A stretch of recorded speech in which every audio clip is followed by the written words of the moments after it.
내가 밤 11시 35분에 태어났다. 밤 11시 35분. 무슨 시예요? 그 자시죠. 12시가 안 지났으니까 날짜는 그 날짜 아니냐. 근데 시간은 자시가 됐으니 그 다음이 아니냐. 그래서 예전에는 이것을 어떻게 봤느냐. 지금 요 사람이 원래 계해시라면, 이 사람이 계해시라면 여기가 요게 자가 들어가야 되잖아. 그런데 요 자시가 되면은 아침 새벽이라고. 그러니까 요 사람이 자시가 되려면 요 날짜는 자시는 다음 날이야. 그럼 이렇게 되면 어떻게 돼요? 자, 요 사람은 개해 날에 시간만 다음 날의 자시로 가져온 거예요. 날짜는 오늘인데 시간은 다음 날 자시로 갖고 온 거예요. 원래 요게 임의 자시는 뭐예요? 임자예요. 개해 날의 자시는 임자시예요. 그런데 임자시를 하질 않고 갑자시로 그 다음 날, 그러니까 이게 뭐예요? 얘 자시는 날짜는 요 날인데 자시는 시작이잖아. 다음 날 거를 옮겨서 이렇게 한 거예요. 이렇게 개해 갑자가 여러분이 헷갈리면 좀 다른 거로 할게요. 만약에 지금 내가 태어난 날이 김이야. 태어난 날이 김인데 원래 내가 자시면 이게 뭐가 돼요? 자시면 이것도 갑자네. 그 다음 날이잖아. 경이죠. 그러면 여기 뭐예요? 병자시가 돼요. 그런데 요 말은 뭐냐면 요 사람이 이 날짜에 태어났는데 원래 자시면 병자시인데 요게 이 사람 뭐 11시 35분이니까 다음날 자시잖아. 여기서 날짜는 요 날짜로 쓰고 그 다음에 시간만 요렇게 옮기게 옛날에 썼던 방법이라 이거예요. 옛날에 썼던 방법. 왜 없어졌는가를 제가 이제부터 설명하는 거예요. 이 이론이 왜 틀렸느냐. 우리가 일반적으로 날짜 보는 방법과 역학에서 날짜 보는 방법이 같나요? 다르나요? 역학에서의 새해 달라요? 그리고 일반 새해 달라요? 우리가 일반 새해는 뭐죠? 우리가 보통 쓰는 일반 새해는 양력으로 1월 1일이 새해가 된 것이고 음력으로 1월 1일이 음력 새해가 된 거예요. 그죠? 역학의 새해는 언제죠? 입춘 날이에요. 입춘 날짜. 예. 예, 입춘 날짜가 새해예요. 자, 여기서도 우리가 또 말이 많아요. 왜냐면 갑진년에 2월 4일에 태어난 사람은 용띠예요. 역학에서. 자, 그런데 2월 3일날 태어났어. 그럼 이 사람 뭐예요? 개묘죠? 이거 좀 이상하지 않아요? 아니, 하루 차이인데 개묘는 맞아. 그런데 이 사람이 우리 일반 나이로 하면 1월 1일이 되면 갑진년 아니야? 그래서 용띠라고 하지 않아요? 그런데 역학에서는 뭐예요? 토끼띠잖아. 지금 이거 헷갈리는 거 되죠? 헷갈리는 거 정리하시는 게 공부의 지름길이에요. 이걸 명확하게 알아야 돼요. 이건 뭐냐고. 2월 4일 이후에 태어난 사람은 역학으로도 용띠고, 그러면 2월 4일 전에 뭐 1월 3일에 태어났다. 그럼 걔는 무슨 띠예요? 진짜 토끼띠예요? 우리가 토끼띠라고 해요? 1월 1일에 태어나면 용의 해에 애가 태어났다 그러지 토끼에 태어났다고 안 그러지 않아요? 그러니까 양력하고 음력하고 또 역학하고 다 다르잖아. 어떻게 봐야 되냐고. 그럼 삼재를 어떻게 봐야 돼? 그래서 어떻게 봐야 되느냐. 역학적으로 분석하는 거는 전부 다 역학으로 분석해야 되고, 우리가 일상생활에서 하는 거는 1월 1일 새해가 되면 걔는 용이니까 용띠예요. 우리가 역학이라는 게 역학인들이 보는 거지 일반인들이 다 역학이는 아니잖아. 그죠? 그래서 사회생활에서는 1월 1일 날부터 그 사람이 그 바뀐 해에 그 띠로 보는 것이고, 역학적인 분석은 역학으로 하는 거예요. 그러면 이건 어떻게 돼야 되냐. 역학의 달력은 따로 있다 이 말이에요. 우리가 보통 우리가 쓰는 달력은 시계는 12시가 기점이야. 이게 0시가 기점이야. 근데 역학의 시간은 11시가 기점이에요. 근데 우리나라의 시간으로는 11시 30분이 기점인 거야. 역학의 세계에서 역학의 법이 있다 이 말이야. 그럼 역학법을 지켜야지. 그럼 뭐야? 자시 시작했잖아. 그럼 자시로 시작했는데 왜 날짜는 이날로 쓰고 왜 다음 날로 쓰고 복잡한 걸 왜 하냐 이거야. 자시가 됐으니 역학의 법에, 역학의 나라에서는 날짜가 바뀐 거야. 당연한 거예요. 당연한 거 아니야? 자시가 됐으니 뭐야? 11시 30분이 딱 되면 역학의 시간은 날짜 변경이 된 거야. 그 다음날로 보고 자시로 봐야 되는 거야. 왜? 역학의 세계니까. 역학으로 운명을 분석하는 거니까.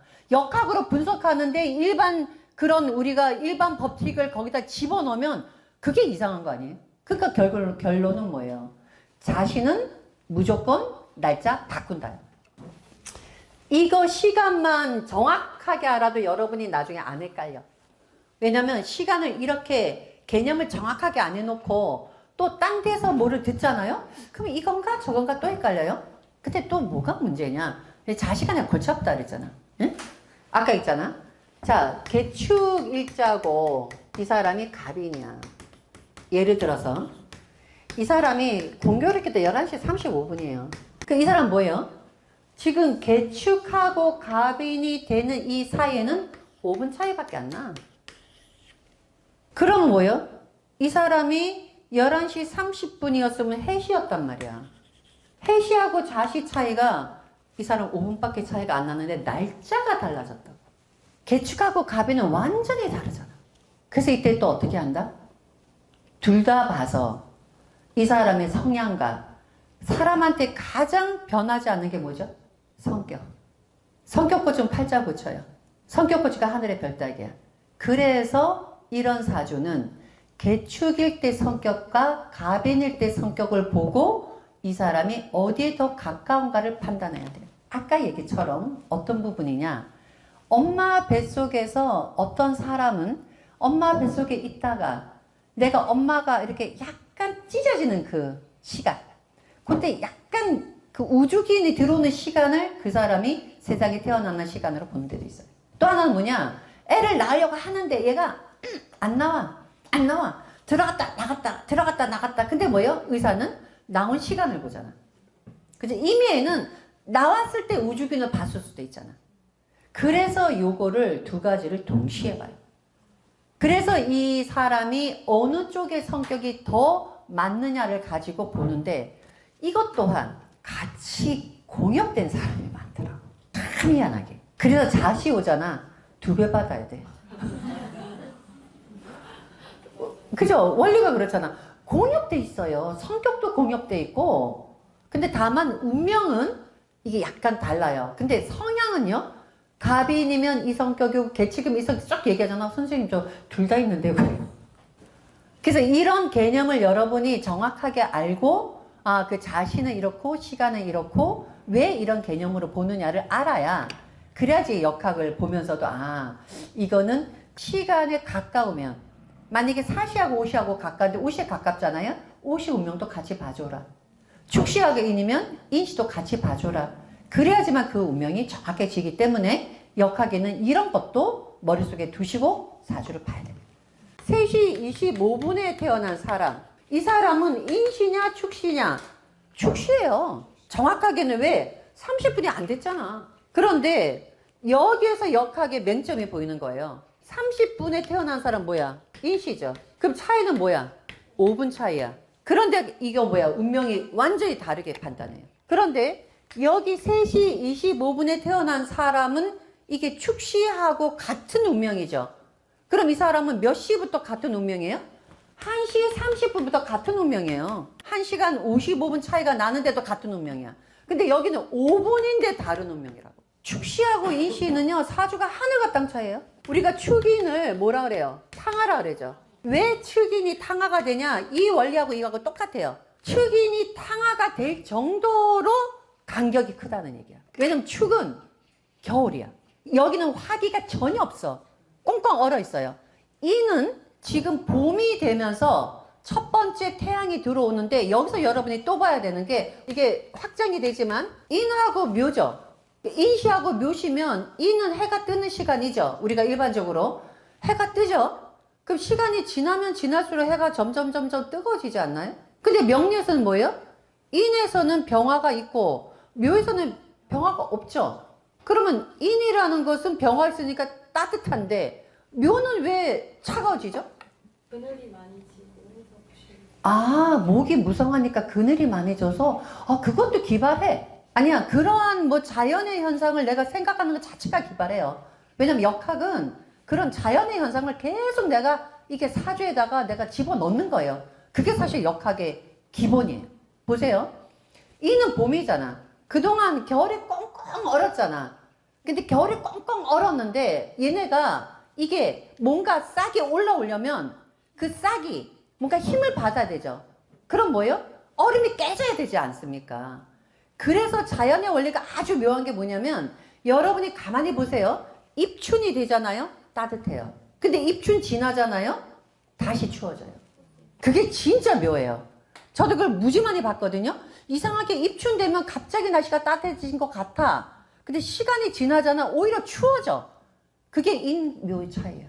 겨울에 차가웠던 기운이 꽁꽁 얼어있는 축에서 이게 싹이 올라오려면 뭐예요? 열기를 줘야 돼. 그래서 자연의 섭리는 거기다가 인에다가 병화 불을 넣어서 이게 이 얼음을 깨는 역할을 해요. 그래서 축인이 탕화가 일어나는 게 얼음이 깨진다는 거예요. 폭발성이에요. 나중에 어떻게 해석하느냐? 만약에 사주에 축인이 있잖아요. 내가 있는데 축을 만나잖아요. 그럼 내 인생에 갑자기 변동수가 일어나는 거예요.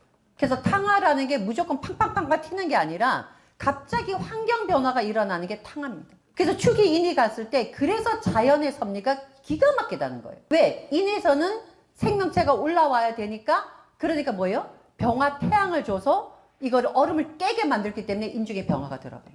그 병화가 들어갔잖아요. 그래 뭐예요? 아까 얘기처럼 얘가 이제 점점 옆으로 뻗어야죠. 그죠? 옆으로 뻗어야. 근데 태양만 보고 올라가면 어떻게 돼? 위로만 쭉쭉쭉쭉 크잖아. 그래서 뭐예요? 자연이 번성하게 하기 위해서 모든 것이 싹이 이제는 점점 확장시키기 위해서 태양을 안 준 거예요. 그래서 묘목이 된 거예요. 그래서 묘목이 확장성. 그래서 우리가 이것을 간목으로 가고 을목으로 가기 때문에 간목은 막 솟아오르는 성격이 되고 을목은 포섭력이 돼요. 그게 자연의 자축이며 진사오며 신유술의 하나하나 자체가 전부 다 자기 안에 행위가 있는 거예요. 그 행동에 대한 이러한 서로의 연결고리를 모르잖아요? 그럼 자는 자, 축은 축, 인은 인, 묘는 묘 이렇게 봐요. 그 글자 하나하나가 정말 심오하다고요. 그래서 재료를 확실히 알아야 여러분이 명리 공부할 때 그게 점점 확장성이 있어지는데 재료를 모르고 공부했으니까 나중에 깊어지잖아요? 헷갈리는 거예요.